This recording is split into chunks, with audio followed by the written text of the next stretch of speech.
नमस्कार, आप देख रहे हैं केबीसी न्यूज। मैं हूं आपके साथ प्रीति। खबर मध्य प्रदेश से है, जहां मां नर्मदा के पावन तट पर आज आस्था नहीं बल्कि अवैध शराब का जहर बहता नजर आ रहा है। सीहोर जिले के भेरुंदा तहसील के कई ग्रामीण इलाकों में कच्ची और पक्की शराब खुलेआम बन भी रही है और बिक भी रही है। नर्मदा नदी के 5 किलोमीटर के दायरे में शराबबंदी का स्पष्ट नियम है, लेकिन वासुदेव जैसी प्रसिद्ध तीर्थ स्थल पर मंदिर के सामने किराना दुकानों की आड़ में शराब की बिक्री प्रशासन की लापरवाही को उजागर कर रही है।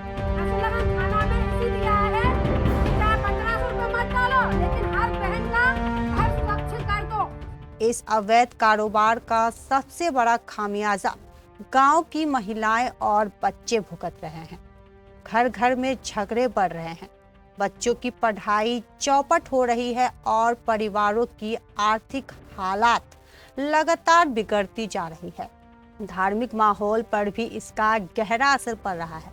शराब से परेशान होकर ग्राम छिदगांव काची की सैकड़ों महिलाएं ट्रैक्टर ट्रॉली में बैठकर भेरुंदा थाने पहुंची और थाना प्रभारी को ज्ञापन सौंपा। ने बोला है, बोले हम करेंगे, अच्छी कार्रवाई, कड़ी कार्रवाई करेंगे बोले, तो अफसर देख लेते हैं हम उनको। ये तो हमने तो बोल दिया है कि अगर जीप जाएगी तो हम घुसने नहीं देंगे, नदी नहीं कूदने देंगे सर, हम नदी नहीं कूदने देंगे। आप लोगों का आरोप है कि दारू जो जारी है उसके अलावा हाँ सर, जो नर्मदा के किनारे जब शासन का कहना था कि 5 किलोमीटर दारू दूर रही, अरे यहाँ तो माई में उतर रही है दारू सर, नदी में उतर रही, नीलकंठ से लेके तो डिमार तक उतर रही है। आप जाके देखो वहाँ पे कोई दीदी मर जाती है तो प्रशासन ये कहती है कि दीदी गलती हो गई। सर दीदी गलती नहीं है, आप उसके घर में जाके देखो, उसके घर खाने का पीने का कुछ भी नहीं रहते, घर में दारू मिलेगी।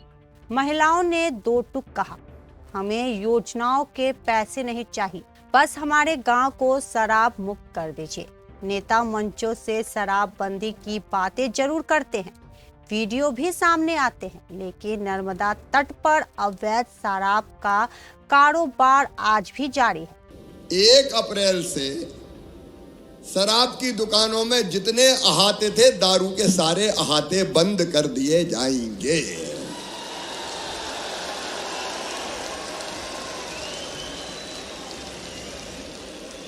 बोलो बंद कर देना चाहिए ना। अब ये दारू बड़ी खराब चीज है, ये इंसान को इंसान ही नहीं रहने देती।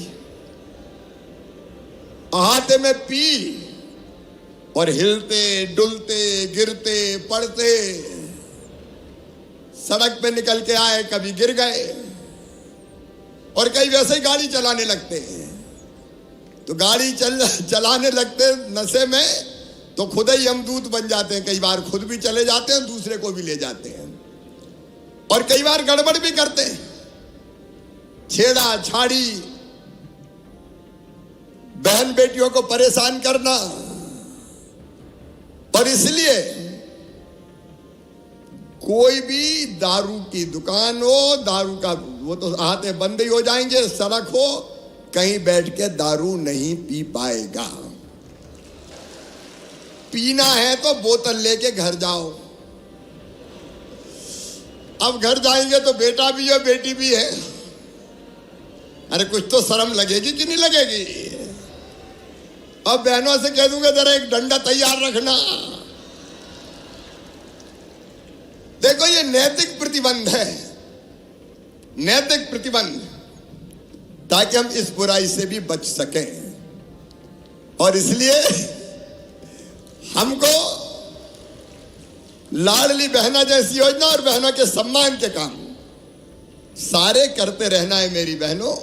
अब सवाल सिर्फ यही है, क्या नियम सिर्फ कागजों तक सीमित रहेंगे या मां नर्मदा की आस्था को सच में संरक्षण मिलेगा? मध्य प्रदेश के सीहोर से कन्हैया नाथ की रिपोर्ट, केबीसी न्यूज के लिए।